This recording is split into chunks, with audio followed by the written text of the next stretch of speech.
At buksan po natin ang ating mga banal na kasulatan at tayo po ay patuloy na mag-aaral sa banal na kasulatan. Tayo po ay nasa unang Korinto, Kapitulo 7 at babasahin po natin yung 13 hanggang sa 19. At ito po ang ating pagbubulay-bulay at ating pag-aaralan. Kaya pangunahan ko po ang pagbasa at sundan lang ninyo ko sa inyong mga banal na kasulatan.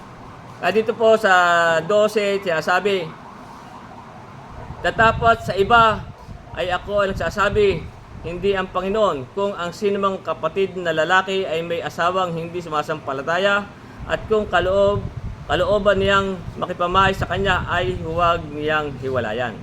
At ang babaeng may asawang hindi sumasampalataya at kalooban niyang makipamahay sa kanya ay huwag niyang hiwalayan ang kanyang asawa. Sapagkat ang lalaking hindi sumasampalataya ay nagiging banal sa pamamagitan ng kanyang asawa at ang babaeng hindi sumasampalataya ay nagiging banal sa pamamagitan ng kanyang asawa.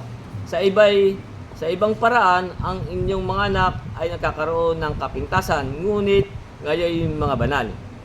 Gayunman kung humiwalay ang hindi sumasampalataya, ay bayaang siya humiwalay.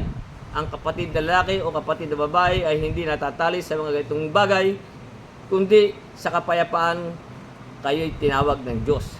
Sapagkat paano malalaman mo o babae kung maililigtas mo ang iyong asawa? Paano malalaman mo o lalaki kung maililigtas mo ang iyong asawa? Ayon nga lamang sa pinamahagi ng Panginoon sa bawat isa at ayon sa pagkatawag ng Diyos sa bawat isa ay gayon siya lumakad. Gayon ang inutos ko sa lahat ng mga iglesia. Tinawag baga ang sinumang taong tulinga, tinawag baga ang sinumang taong tulina, huwag siyang maging tuli. Tinawag baga ang sinumang tuli, huwag siyang maging tuli.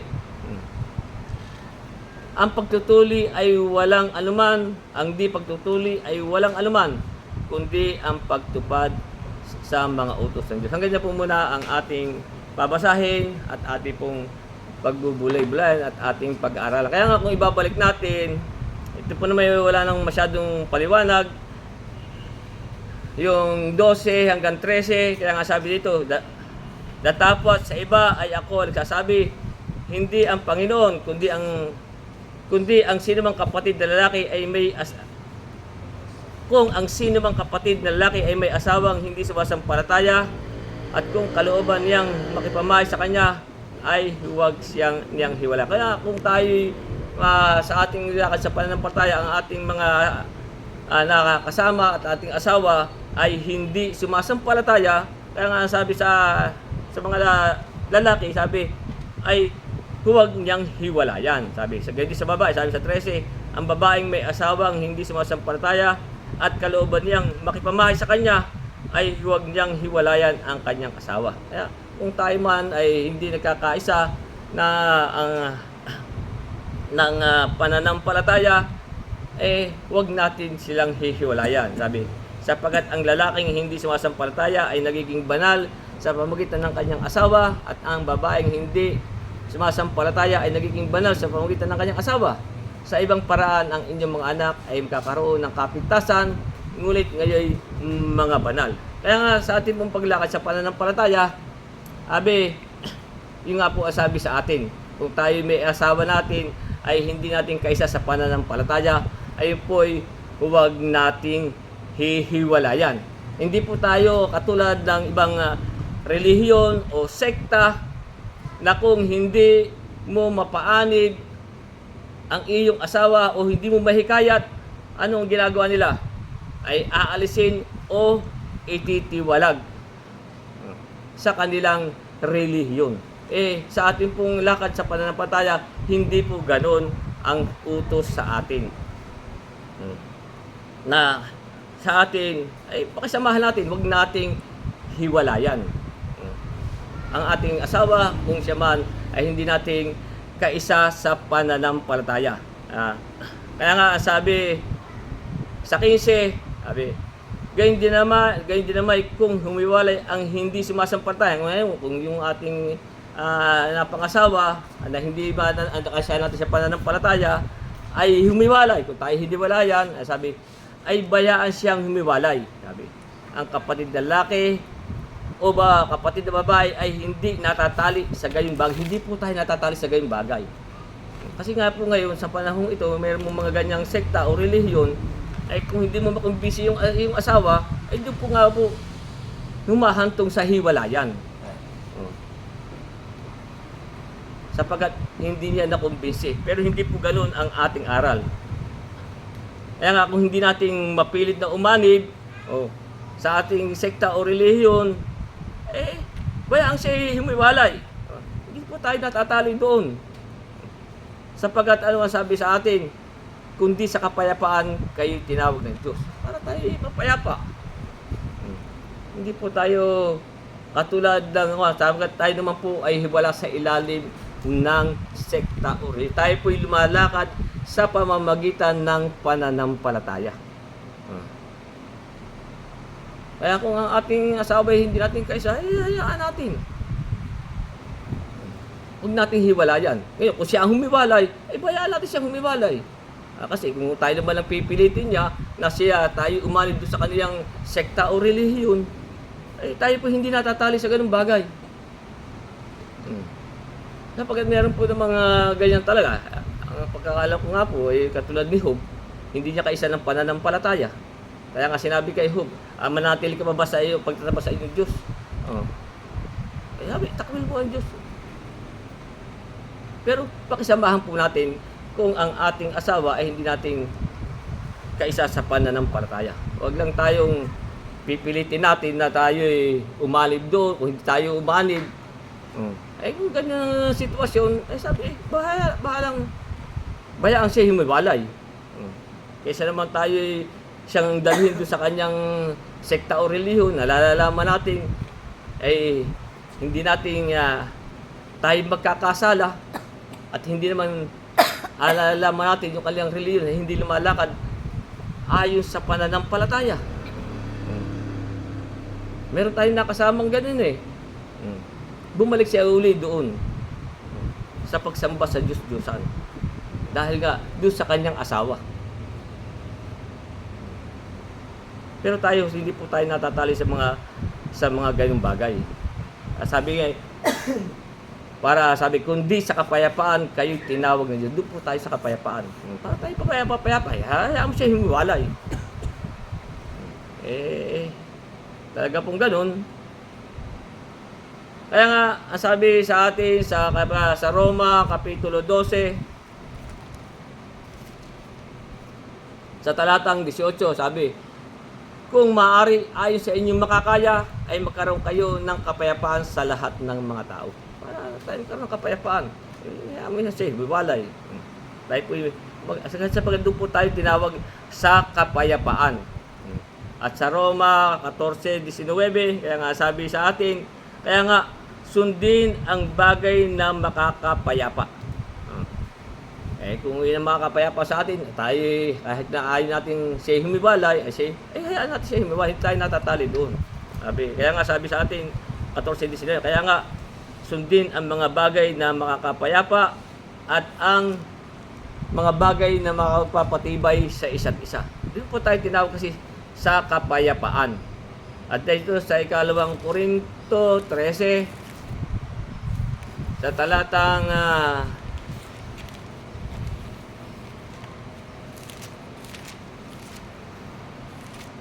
sa talatang 11, kaya nga sabi din ni Pablo, sa katapos-tapusan, mga kapatid, paalam na, magpakasakdal kayo, mga alib kayo, magkaisa kayo ng pag-iisip, mga buhay kayo sa kapayapaan. Dahil tayo po'y pinamumuhay sa kapayapaan. At ang Diyos ng pag-ibig ng kapayapaan ay isa sa inyo. Kaya dapat po tayo ay mabuhay sa kapayapaan. Mayroon po tayong kapayapaan sa lahat ng mga tao. Kung tayo man ay gusto nila hiwala, di hiwalayan tayo. Kung tayo, hindi natin siya kaisa ng pananampalataya. Kaya sabi sa Colosas Kapitulo 3, basta diyan po tayo sa kapayapaan. 3:5, kaya nga sabi, hindi pa, 15. Kaya nga sabi po sa Colosas 3:15, sabi, at maghari sa inyong mga puso ang kapayapaan ni Kristo. Dapat din po sa atin. Colosas 3:15, sabi, maghari sa inyong puso ang kapayapaan ni Kristo. Dapat po tayo doon tayo tinawag eh. Na di ay tinawag din naman kayo. Kaya nga doon tayo tinawag eh. Kaya nga maghari sa inyong puso ang kapayapaan ni Kristo, na di ay tinawag din naman kayo sa katawan, sa isang katawan, at kayo maging mapagpasalamat. Yan po tayo. Lagi po tayo may kapayapaan sa ating paglakad sa pananampalataya. At dito pa rin sa unang Korinto, Kapitulo 14, yan po ang mahalaga sa atin. Tayo may kapayapaan.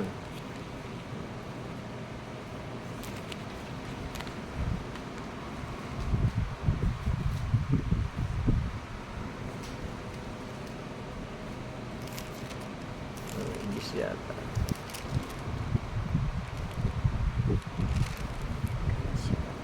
Sa unang Korinto 10,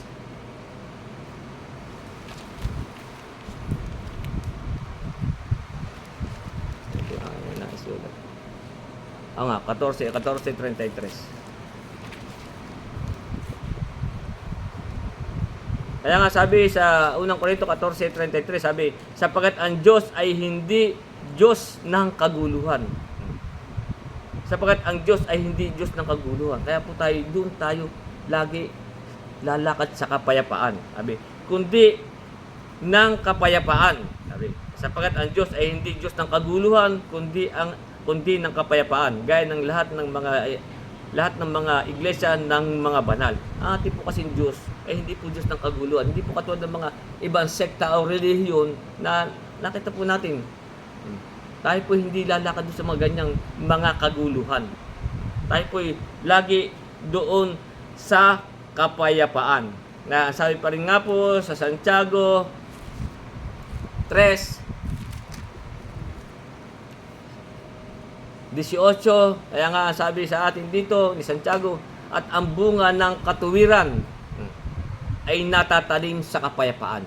Ang bunga ay po yung ating katuwiran, yung pong pananampalataya. Ang bunga ng katuwiran ay natatanim sa kapayapaan sa mga nagsisigawa ng kapayapaan. Kaya wag po tayo sasali dyan sa mga kung ano mong tayo iimbitahan. Hindi po tayo sa maalig doon. Tayo po sa kapayapaan. Sapagkat ang ating pong Diyos ay hindi Diyos ng kaguluhan, kundi ng kapayapaan. Yung like binabasa sa inyo sa Hebreo 12, sa talatang 14, kaya nga lang sabi dito, sundin ninyo ang kapayapaan sa lahat ng mga tao. Sa lahat po ng mga tao, dapat po tayo may kapayapaan. At ang pagpapakabanal na kung wala ito, sino may hindi makakakita sa Panginoon. Kaya, diyan po tayo. Lagi po tayo may kapayapaan sa ating puso. Kaya ngayon po, ang sabi sa ating pinag-aaralan, na sabi, gayon may kung humiwalay ang hindi sumasampalataya, ay bayang siyang humiwalay. Ang kapatid na lalaki o kapatid na babae ay hindi natatali sa ganitong mga bagay. Kung tayo naman siya ang hihikayat sa atin para umalim sa kaniyang sekta o relihiyon, sa atin po wala pong ganun. Kung ang ating napangasawa ay hindi na, hayaan natin siya. At least meron tayong pagkakasundo. Di doon ka sa iyong pananampalataya, doon ka sa iyong pananampalataya. Basta meron kayong napagkasunduan. Kaya sabi mas mahalaga sa atin, sabi, huwag niyang hiwalayan ang kanyang asawa. Huwag natin hiwalayan. Kaya nga sa 16, anong sabi dito? Sapagkat paano mong malalaman, o babae, kung maililigtas mo ang iyong asawa? Kung tayo may napang-asawang hindi mananampalataya, kaya nga sabi dito, paano mong malalaman, o babae, kung maililigtas mo ang iyong asawa? Paano mo malalaman, o lalaki, kung maililigtas mo ang iyong asawa? Paano natin malalaman? Di pahayagan din natin siya ng ebanghelyo. O kaya Kung kaya natin kumbinsin na invite natin dito, kung ayaw naman, wala tayong magagawa. Ganun lang. Sapagat mayroon, di ba, may sabi ang ating Panginoon sa Ezekiel, kung makinig ay makinig, kung magtaka, basta ipahayag natin ang salita. Ang sabi nga po ng Diyos kay Ezekiel, sa 2:7, kaya nga sabi dito ng Diyos kay Ezekiel, sabi, at iyong salitain ang aking salita sa kanila.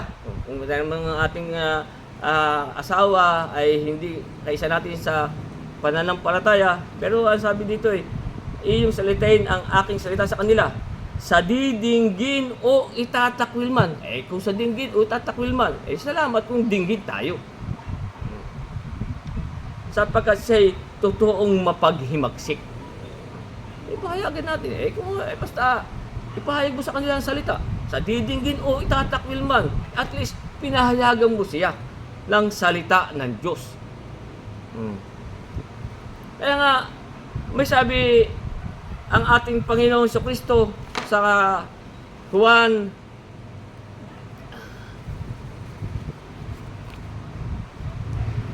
12,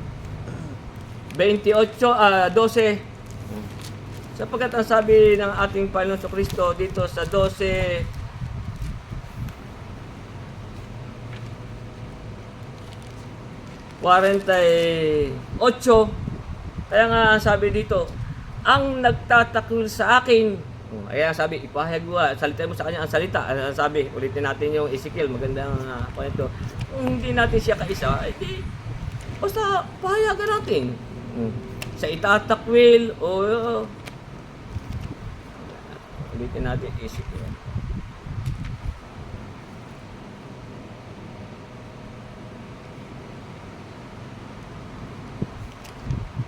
Sa 2:7, kaya sabi,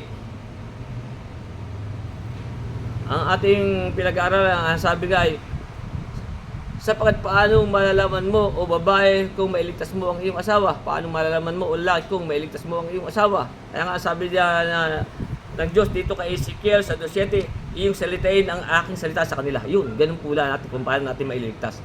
Iyong salitain ang aking salita sa kanila. Sa didinggin o itatakwil. Kung kaya ka ng dinggin, salamat. O itakwil, ay mabuti. Sapagkat sila'y totoong mapaghimaksik. Kaya nga sabi ng ating Panginoon sa Kristo dito sa Juan 12:48, sapagkat ang sabi dito, ang nagtatakwil sa akin at hindi tumatanggap ng aking pananalita, o hindi man ito matanggap, sabi, ay merong isang hahatol sa kanya. Ano yun?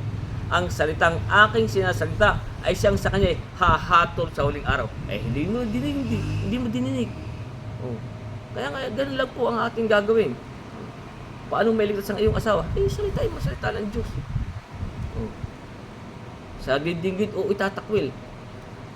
Ganyan lang po ang ating gagawin. Yan nga po sabi doon sa ating pinag-aaralan. Kaya nga, ulitin natin ang 16, sapagkat paano malalaman o babae kung mailigtas mo ang iyong asawa, paano mo malalaman o lalaki kung mailigtas mo ang iyong asawa. Ganyan lang po.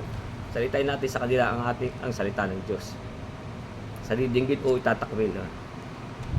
Sa 17, ayon nga lamang sa ipinamahagi ng Panginoon sa bawat isa, ayon sa pagkatawag ng Diyos sa bawat isa, ay gayon siya lumakad. At gayon din ang inutos ko sa lahat ng mga iglesia. Ganun po tayo lalakad. Kung ano lang po ang ibinahagi sa atin. Kaya nga sabi, ay lamang sa ibinahagi ng Panginoon sa bawat isa. Tapos po tayo may kani-kanyang kaloob. Doon po lang tayo lalakad. Kung anong ibinahagi sa atin. Kaya nga, ang sabi nga sa Efeso 4:7,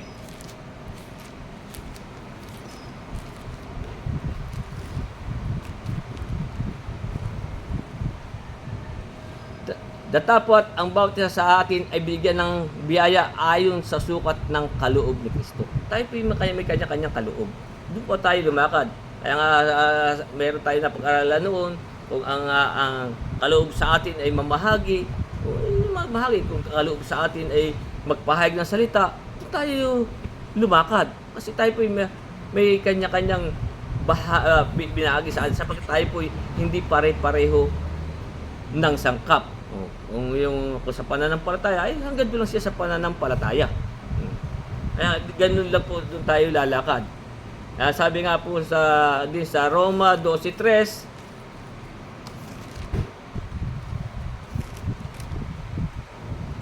sapagkat sinasabi ko sa pamamagitan ng biyaya na sa akin ay binigay sa bawat tao sa inyo na huwag mag-isip sa kanyang sarili ng totoong matayog kaysa nararapat niyang isipin, kundi may isip na may kahinahunan ayon sa kasukatan ng pananampalataya. Doon po lang tayo lalakad. Ayon sa kasukatan ng pananampalataya na ibinahagi ng Diyos sa bawat isa. Tayo po may sukat ng pananampalataya. Sapagkat tayo nga po ay hindi pare-pareho ng sangkap. Sa 18, dito siya sabi, tinawag baga ang sino mang taong tulina, sabi, huwag siyang maging tuli. Tinawag baga ang sino mang di tuli, huwag siyang maging tuli.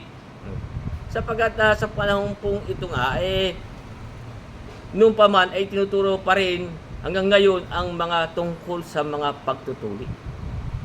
Yung pong sa mga kautusan at palatuntunan ni Moises. Kaya,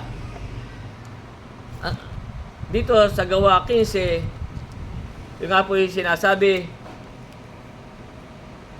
sa uno, nung sa panahon ng mga apostol na sila'y nangangaral, kaya din sinabi po sa 15:1, may ibang taong nagsilusong mula sa Judea, nagsisipagturo sa mga kapatid na sinasabi, maliban na kayo'y mga tuli ayon sa kaugalian ni Moises, ay hindi kayo mga liligtas. Hanggang sa panahon din po naman ito, tinuturo pa rin po nila yung mga pagtutuli. Yun po yung kumuha sila ng aral sa kautusan at palatuntunan ni Moises. Kaya dito sa 15:5, nito rin gawa, sabi, tatapwat, nagsitindig ang ilan sa sektat ng mga Pariseo, nagsisampalataya, nagsasabi, kinakailangang sila'y tuliin at sa kanila'y ipagbiling ganapin ang kautusan ni Moises. Doon nga po pa rin po sila sa mga palatuntunan at kautusan ni Moises hanggang sa panahon pong ito. At dito rin sa 15:21 ng mga gawa, ang sabi nga dito sapagkat si Moises mula ng unang panahon ay meron sa bawat bayan na nangangaral tungkol sa kanya, palibhasa ay binabasa sa mga sinagoga sa bawat Sabat. Doon pa rin po sila. Pero ano ang bilis sa atin? Dito, sa mga ganyan, diyan pa rin sila sa mga pagtutulad at sa mga kautusan ni Moises. Ang sabi nga po sa Gawa 13, ang sabi, last na natin ng 38, sabi, kaya maging hayag nawa sa inyong mga kapatid, nasa pamamagitan ng taong ito'y binabalita sa inyo ang kapatawaran ng mga kasalanan. Ito po at tinutukoy nga po dito ang ating Kristo. Sa pamamagitan niya, ang bawat mananampalataya ay inaaring ganap. Yung pong bawat sasampalataya sa ating Kristo ay inaaring ganap sa lahat ng mga bagay. Sa mga ito, hindi kayo aariing ganap sa pamamagitan ng kautusan ni Moises, kung doon pa rin tayo lalakad. Hindi po tayo aariing ganap sa kautusan ni Moises. Kaya nga, ang sabi sa atin sa Galacia, Kapitulo 5,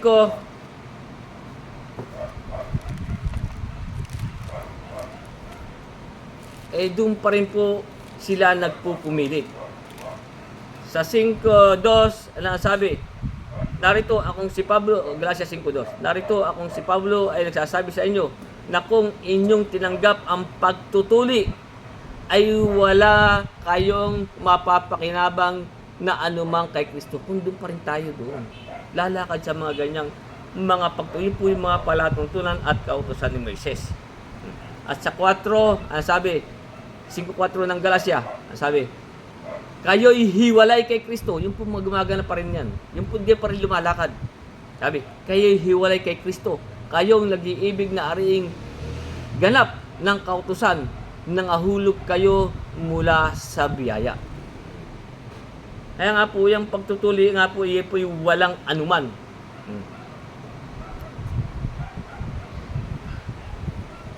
Pero, sa panahong ito po, marami pa rin mga suwail. Doon pa rin po pinipilit ng mga nangangaral. Yung po lagi kong binabasa sa inyo sa Tito. Sa 1:10 ng Tito na sinasabi, sapagat may maraming mga suwail na nagsasalita ng walang kabuluhan at mandaraya, lalong-lalo na yaong mga sa pagtutuli. Doon pa rin po pinipilit ang kanilang mga membro na iaaral ang mga pagtutuli, na ang kanilang mga bibig ay nararapat matikom mga taong nagsisipanggulo sa buong mga sambahayan na nagtuturo ng mga bagay na di nararapat. Hindi na nga po nararapat ituro yun. Pero ipo itinuturo nila. Bakit? Anong sabi sa dulo nito?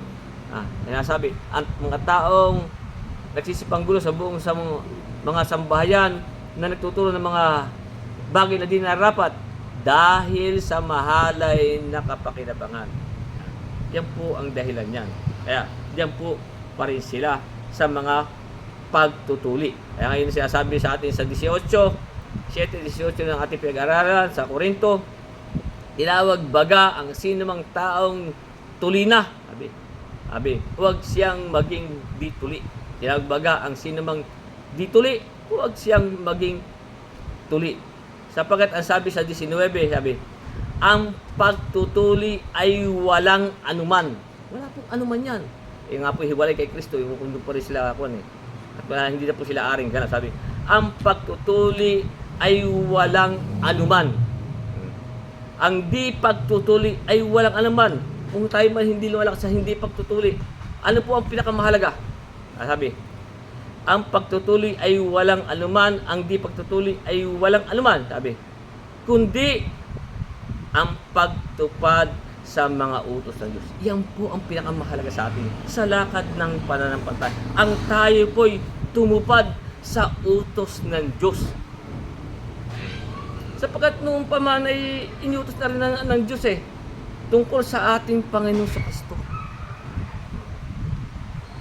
Sabi nga dito sa Mateo 17, ito ang sinisinta kong anak na siya kong kinalulugdan. Siya ang inyong pakinggan. Tayo ba'y sumunod sa Diyos? Ang pinakamahalaga po, yung tayo ay sumunod sa Diyos. Dito sa Mateo 17:5, nung sila po ay pumunta sa bundok na kasama ang mga alagad, sa 5 na po tayo samantalang nagsasalita pa siya, narito ang isang maningning na alapap ay lumilim sa kanila. Narito ang isang tinig mula sa alapap nagsasabi, ito ang sinisinta kong anak na siya kong kinalulugdan. Siya ang inyong pakinggan. Utos po ito na siya po ang ating pakikinggan. Tayo po siya po kaya ang ating pinakikinggan. Nasabi pa rin po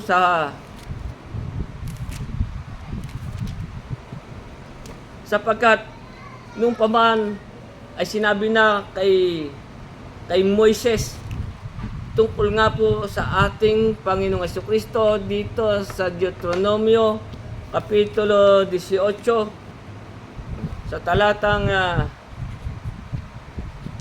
ito po nung pa inutos na siya ang ating pakinggan, sapagkat ang pagtutuli walang anuman hindi pagtutuli kundi ang pagtupad. Yun po ang pinakamahalaga sa atin, ang pagtupad sa utos ng Diyos. Dito sa Deuteronomio 18:15, kaya sinabi na nga po ito noong pa kay Moises, sabi, palilitawin sa iyo ng Panginoon mong Diyos ang isang propeta sa gitna mo, sa iyong mga kapatid na gaya ko. Sabi, sa kanya kayo makikinig. Kaya sa ating pong paglakas sa panahon, ang ating pong Panginoon Kristo, siya po ang ating pastor, saserdote, guro, lahat. Diyan po tayo nakikinig. At dito sa 18:18, itong Deuteronomio sabi, Aking palitawin sa kanila ang isang propeta sa gitna ng kanilang mga kapatid na gaya mo, at aking ilalagay ang aking mga salita sa bibig niya. Yung pong lumalabas na salita sa bibig ng ating Panginoon, yung po'y salita ng Diyos. Kaya nga sabi dito, aking palitawin sa kanila ang isang propeta sa gitna ng kanilang mga kapatid na gaya mo, at aking ilalagay ang aking mga salita sa bibig niya, at kanyang sasalitain sa kanila ang lahat ng aking iuutos sa kanila. At mangyari sa sino mang hindi makinig sa aking mga salita, sa kanyang sasalitain, na kanyang sasalitain, sa aking pangalan, ay aking sisiyatin yaon sa kanya. Yan po pinakamalaga sa atin yung pagsunod sa utos ng Diyos. Kaya nga ang ating sinusunod ay ang ating Panginoong Jesucristo. Kaya nga po ang sabi nga dito sa Gawa Kapitulo 3. Kaya nga po nung mangyari na ang mga bagay na dumating na ang ating Panginoong Jesucristo ay pinatutuhanan po ng mga apostol. Dito po sa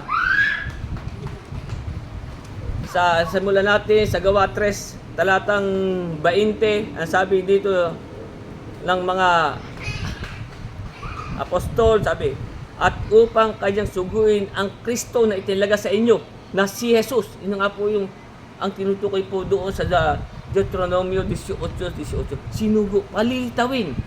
Kaya sabi sa 21, na siyang kinakailangang tanggapin ng langit hanggang sa panahon ng pagsasauli sa dati ng lahat ng mga bagay na sinalita ng Diyos sa pamamagitan ng bibig ng kanyang mga banal na propeta buhat panung-una. Ito po isalita buhat panung-una. Sinabi na ito kay Moises. Ano sabi sa 22? Tunay na sinabi ni Moises, ang Panginoon Diyos ay magtitindig sa inyo ng isang propetang gaya ko mula sa gitna ng inyong mga kapatid. Siya ang inyong pakinggan sa lahat ng mga bagay na sa inyo'y sasalitain. Ang tanong, tayo ba'y sumunod sa utos ng Diyos?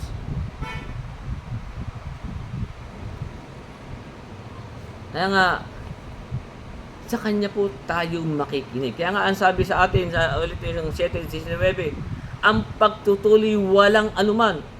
Maging yung mga pagtutuloy, mga kay Moises, at ang di pagtutuloy, kung tayo naman hindi lumalakas sa di pagtutuloy. Ano sabi? Kundi ang pagtupad sa mga utos ng Diyos. Yan po ang pinakamahalaga sa atin. Tayo tumutupad sa mga utos ng Diyos. Kaya nga, ano ang sabi ni Solomon sa kanyang sulat sa Ecclesiastes?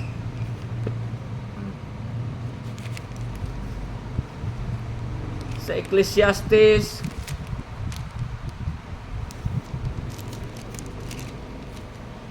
Kapitulo 12 talatang 13. Kaya nga ano sabi dito 12:13 ng Ecclesiastes, ito ang wakas ng mga bagay, lahat ay narinig, ikaw ay matakot sa Diyos. Dapat po tayo matakot sa Diyos at sundin mo ang kanyang mga utos. Yun po ang pinakamahalaga sa atin sa lakad natin Panginoon ng pananampalataya. Sundin mo ang kanyang mga utos sapagkat ito ang buong katungkulan ng tao. Ito po ang katungkulan ng tao, ang tayo'y sumunod sa Diyos.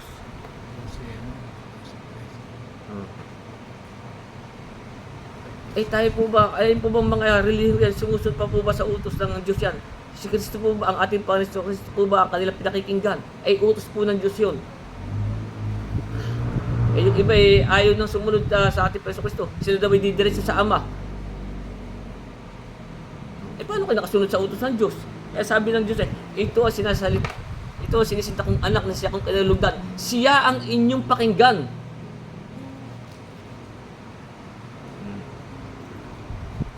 Kaya nga, saan tayo pong kautusan lalakad?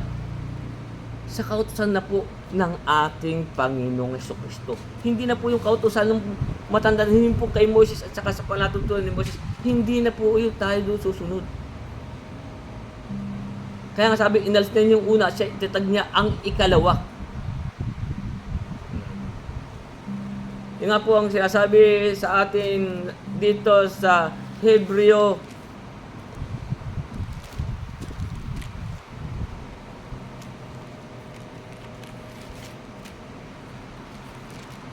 sa Gis, Hebreo Gis, talatang 8, sabi, sa itaas ay sinasabi, mga hain at mga handog na susunugin, buo at haing patungkol sa kasalanan ay di mo ibig at di mo na rin kinalulugdan ang mga bagay niya handog sa kautusan. Saka sinabi niya, narito ako'y paparito upang gawin ang iyong kalooban. Inalis niya ang una upang itatag ang ikalawa. Inalis na nga po niya yun. Kaya nga sabi, anong kautusan na tayo susunod? Ang sabi nga po dito sa Galacia 6:2, ang sabi, magdalahan kayo ng mga pasalan ng isa't isa. Tuparin nyo ngayon, ano yun? Ang kautusan ni Kristo. Doon na po tayo yun na po ang ating sunod. Mga kautusan ni Kristo. Sapagkat yan ay utos ng Diyos. Siya ang inyong pakinggan. Siya ang inyong pakinggan. Ito na po tayo lalakad sa kautusan ng pananampalataya. Nakasabi nga po sa Roma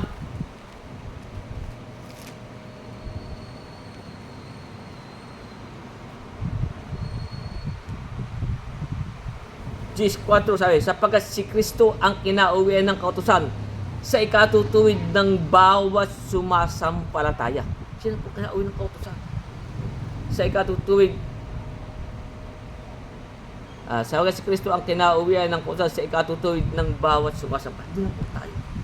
Sa kautusan na po ng ating Panginoon si Kristo ay doon na po tayo lalakad. Sa kautusan ng pananampalataya. Sa Roma 3, sa talatang 27, kaya nga sabi dito, kaya nga saan naroon ang pagmamapuri? Ito'y hiwalay na sa pamagitan ng anong kautusan ng mga gawa, yung nga po kay Moises sa mga pagtutuloy. Hindi, kundi sa pamamagitan ng kautusan ng pananampalataya. Doon na po tayo lalakad. Sa kautusan ng pananampalataya. Yan po ang sakdal na, ang sabi nga po dito sa Santiago, Kapitulo 1,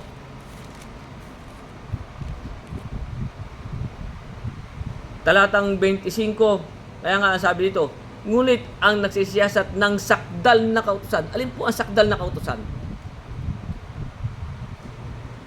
Yung kautusan ni Kristo, yung kautusan ng pananampalataya, o yung kautusan kay Moises. Hindi na nga po tayo aaring ganap doon kay Moises. Kaya nga tayo po lalakad sa kautusan ng ating Panginoon. Kaya nga sabi sa 1:25 ng Santiago, ngunit ang nagsisiyasat ng sakdal na kautusan, ang kautusan ng kalayaan. Yan po tayo na nakalaya ay nanatiling gayon, na hindi tagapakinig na lumilimot, kundi tagatupad na gumagawa, ay pagpapalain ang taong ito sa kanyang ginagawa. Doon na po tayo sa sakdal na kautusan. Yun po yung kautusan ng ating Panginoong Hesukristo. Kaya, doon na po tayo lalakad. Nasabi nga sa Juan 14,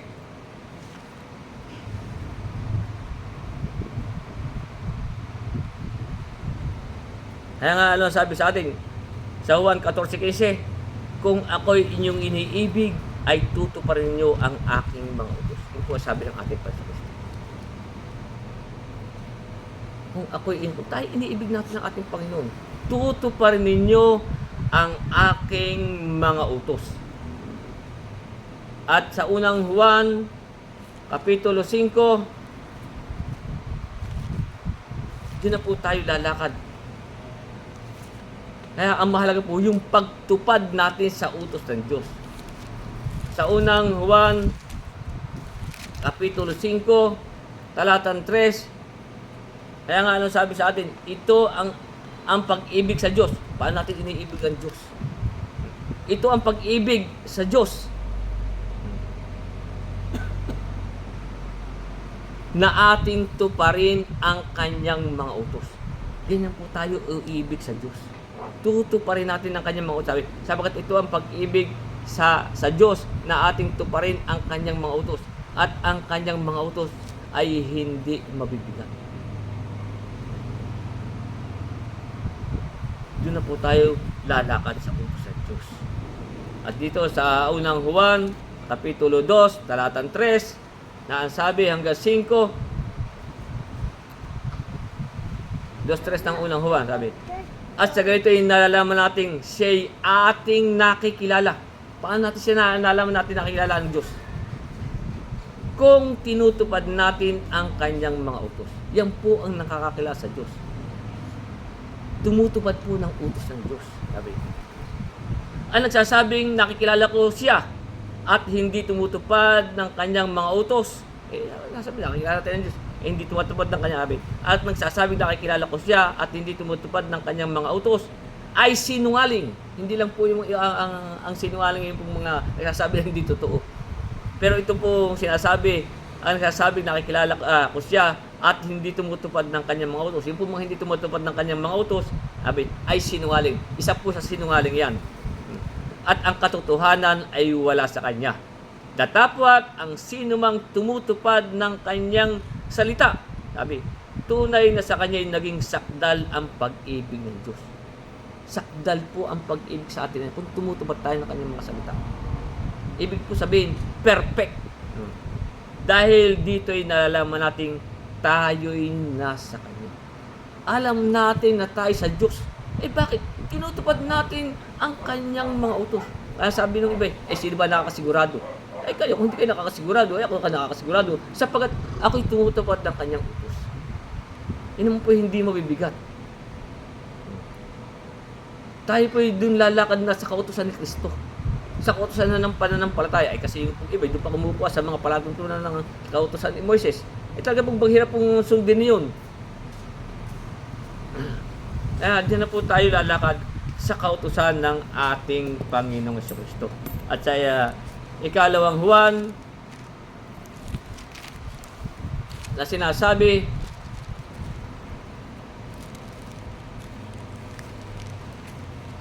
sa talatang 6, ikalawang Juan 6, sinasabi, ito ang pag-ibig, nasabi, na tayo magsilakad ayon sa kanyang mga utos. Doon po tayo lalakad sa utos. Ano pong utos? Saan po tayong kautos lalakad? Kautosan ng ating Jesucristo. Sa kautosan na po ng pananampalataya. Sabi. At ito ang pag-ibig na tayo magsilakad ayon sa kanyang mga utos. Ito ang utos na tayo magsilakad sa kanya, gaya ng inyong narinig ng pasimula. Sapagkat hindi po tayo lalakad sa utos ng Diyos. Ano ang sabi dito sa Ebanghelyo ni Juan, Kapitulo 3,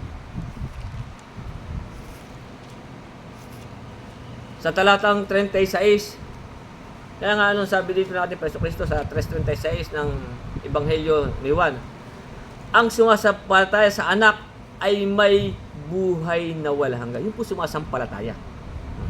Ngunit, ang hindi tumatalima, kung sumasampalataya ka, di ka naman tumatalima. Sabi, ngunit, ang hindi tumatalima sa anak ay hindi makakakita ng buhay, kundi ang puot ng Diyos ay sumasa kanya.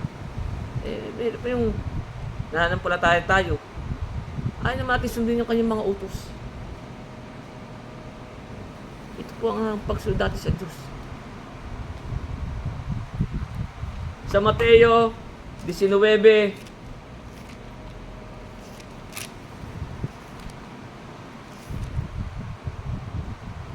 pero di sinasabi dito,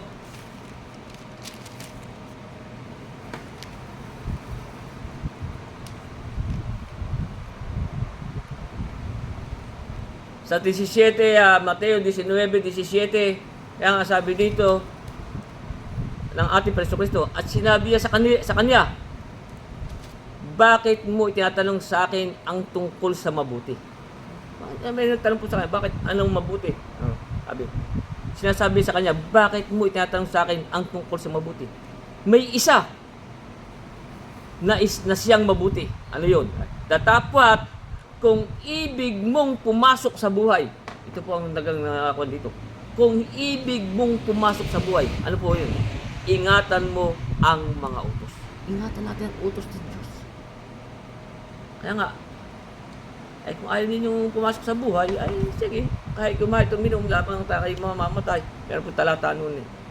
Pero kung gusto niyo sabi, kung ibig mong pumasok sa buhay, ingatan mo ang mga utos. Yung pagtutupad sa utos, yan po ang pinakamahalaga sa lahat sa atin. At dito sa unang Timoteo, sa 6,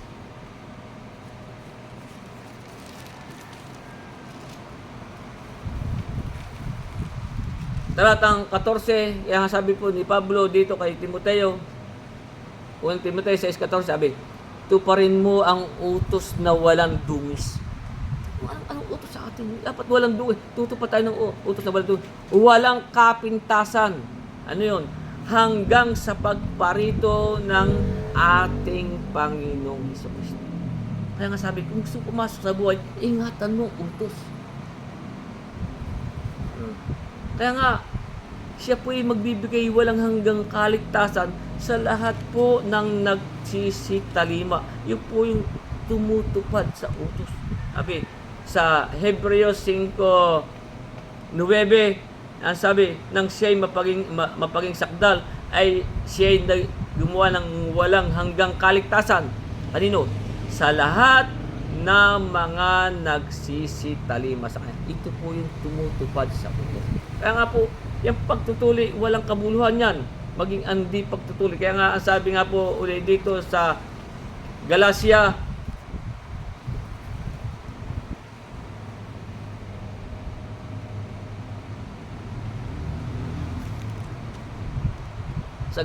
Kapitulo 5, talatang 6, kaya nga po nasabi dito, sapagkat kay Kristo Jesus, kahit ang pagtutuli walang kabuluhan. Kung tayo po dyan palalakad sa palatang tulad kautos sa Moses, wala pong kabuluhan yan. Sabi, sapagkat ang kay Kristo Jesus, kahit ang pagtutuli walang kabuluhan.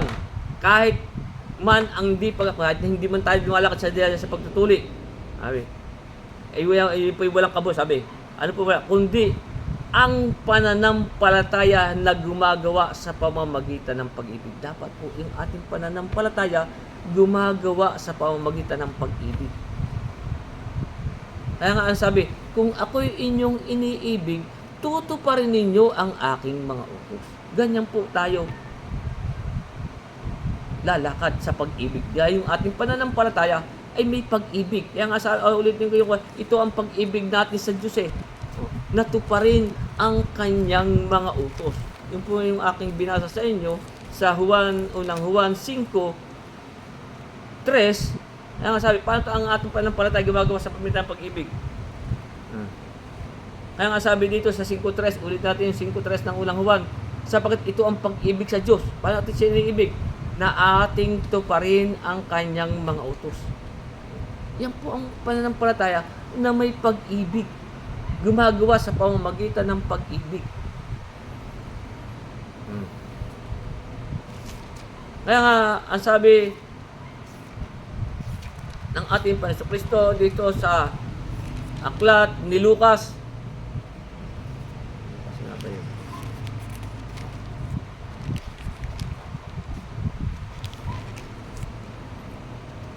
sa aklat ni Lucas, Kapitulo 6, talatang 46, kaya nga sabi dito ng ating Panginoon Kristo sa Lucas 6:46, sabi, bakit nga tawagin niyo akong Panginoon, Panginoon, at di ninyo ginagawa ang mga bagay na aking sinasabi? Tawag kayo ng tawag sa Panginoon, hindi namin ginagawa ang mga bagay na sinasabi, hindi kayo tumutupad ng mga utos. Sa Mateo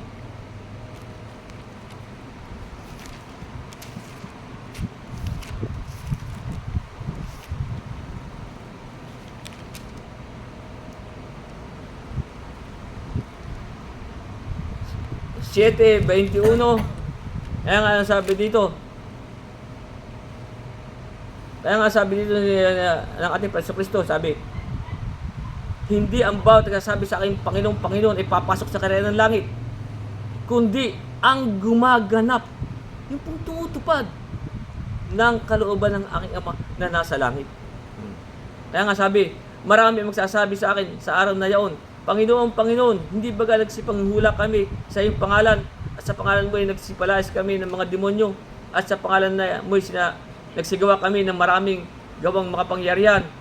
Ano sabi ng ating Preso Kristo? Kung magagay ipahayag ko sa kanila, kailan ba'y hindi ko kayo nangakikilala?